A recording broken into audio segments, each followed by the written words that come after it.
Alright guys, today we're going to take a look at the 2019 Honda Passport Elite all-wheel drive Touring. And right off the bat, you're going to notice this car with its rugged look, with its blackened grille. You're going to have the fog lights up front alongside with your blinker signal, and you're going to have the 100% LED headlighting up front. You're also going to have the LED daytime running lights here in front too as well. And the car does come with the Honda sensing package automatically, so I'll get into that a little bit later, but I will let you know it does function off of this radar up front underneath the Honda logo, and you do have a camera behind your mirror up top of the windshield. And as you walk around the side of the car, you're going to notice the 20-inch wheels that the Passport comes stock. It's got the blackened fender trim to give it a nice rugged look on the side of the vehicle as well. Okay guys, and as we make our way to the back of the car, you'll notice right off the bat the Elite Touring gets the Elite badging as well as the all-wheel drive badging because the vehicle does come with all-wheel drive. You'll notice the sensors in the back bumper here to help you back up in those tight situations.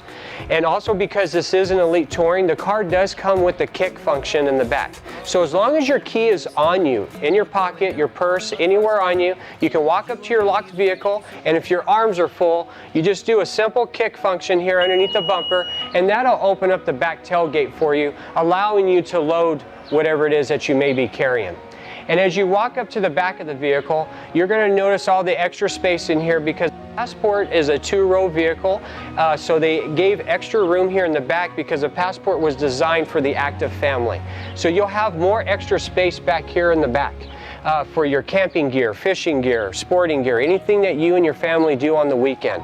And if you need a little extra room back here to haul something away, not a problem. Honda makes it easy with the push buttons back here, which allows the seat to collapse down and load up anything that you may need loaded in the back of the vehicle. This vehicle has so much room, you can put an air mattress back here and camp in it. Alright guys, now we're going to take a quick look on the interior of this vehicle. And as you sit down, you notice the leather wrapped steering wheel here with a nice finish to it. You have the soft plastics here running along the dash. You have the touchscreen monitor system here.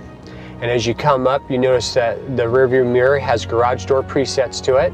You have your dome lights and then the Honda Link Assist buttons here too as well. You have a sunglass holder that doubles as a conversation mirror, or in case you need to keep an eye on anyone in the back. The car does come with a sunroof. You do have vanity mirrors here. And as you come down here, you'll notice the car does come with dual climate control. So if you have a passenger riding along with you and they're colder or hotter than you are, they can actually adjust their side of the vehicle so it doesn't affect the driver's side. And then as a driver, you would press sync, and that puts you in control of both sides of how you normally would on any vehicle. You do have rear AC and heat in the back with its own controls, but you do have controls for those up front, so you can control what's going on in the back. Plus you can turn the system on or off in the back if you want to as well. And as you come down, you'll notice that the car does have seat warmers to it. So you do have a high, medium, and low setting to that. And the car also comes with seat coolers, also with a high, medium, and low setting to that as well. You're going to notice down here the car does have a cordless phone charging system. You do have a regular power outlet as well as a USB port as well in here. On here you do have a gear push button selector, and that's how you control your all-wheel drive functions too to the vehicle. So not only do you have a normal two-wheel drive function, but this vehicle also comes with all-wheel drive capability, and it has its own settings as well. And you'll notice as I'm pressing the button here, on the dash up front, you're going to see the different settings that it comes on. First setting is normal, next is snow, you have mud, and sand. And then as you work your way back over here to the touchscreen monitor system, you'll see everything's broken down into apps and makes it pretty easy for you. You can either scroll through them or you can press the arrows. Doesn't matter, it's completely touch. And when you use it on here, everything's broken down into AM, FM, XM radio, you have Bluetooth music on here as well. But plus you also have Android Auto and Apple CarPlay. All you need to do to use those functions is you'll just take your smartphone, you plug it in to the USB port down here, and with that you'll have access to Android Auto, which brings up all the functions to your phone. So from your phone, you'll be able to access whatever music's on it. Plus you can see the album cover. You can like songs, not like songs, do whatever it is that you can do on your phone. You can call people from here. If someone sends you a text message, a bubble pops up, you press that bubble, it'll read you the text message and you can talk back to it if you want to.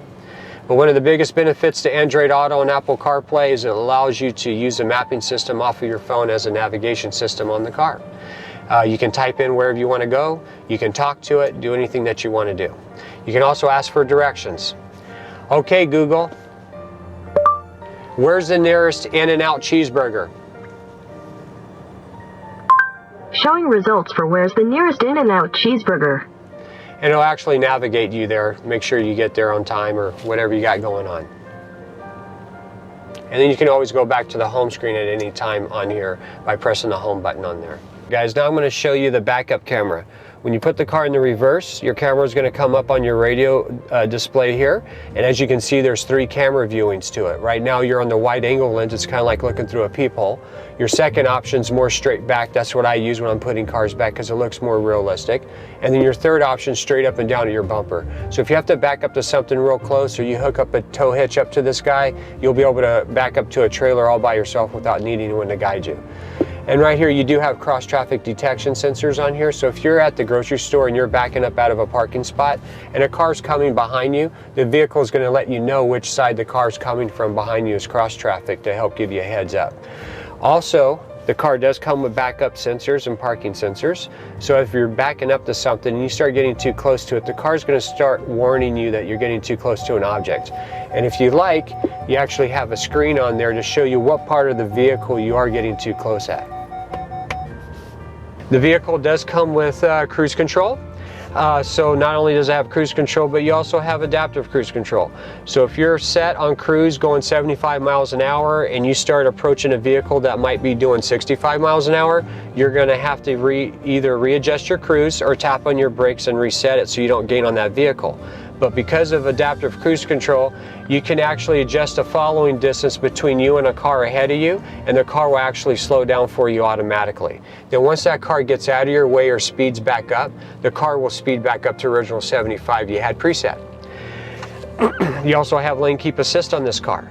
So if you start going over a line and you're not using your blinker, the car is going to feel that you're drifting and it's going to attempt to keep you in that lane. You can turn that on or off by pressing this button here, which allows you to turn it on, and then you can also turn it off. On the left side of the steering wheel, you do have your Bluetooth controls for answering calls, hanging up, or ignoring. And then you have your volume controls for your radio system too as well as going through your radio presets. The car does come with paddle shifters. So even though the car is an automatic, at any given time while you're driving, you can manually go through the gearing yourself if you want to. Now, if you're in normal drive mode, it'll only hold it there for about 10 seconds or so, and then the car is going to switch to the gear it's supposed to be in for how fast you're going. But if you switch the car into drive mode or sport, that'll actually allow you to change it to any gear you want to go into and hold it there the entire time. Okay guys, now we're going to take a look at the motor. The motor is a V6 3.5 liter, gets 19 miles per gallon city, 24 miles per gallon highway. Let's go ahead and take a look at it.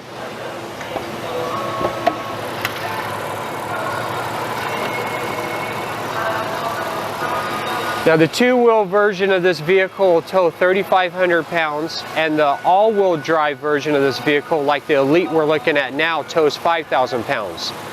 With the Earth Dreams technology, working with the IV Tech, that goes along together with the transmission, which allows the Econ system to help you save even more gas mileage on the open highway. Okay guys, I hope you like my demo on the Honda Passport Elite Touring. When it comes to adventure with the family, you can't go wrong with the Passport.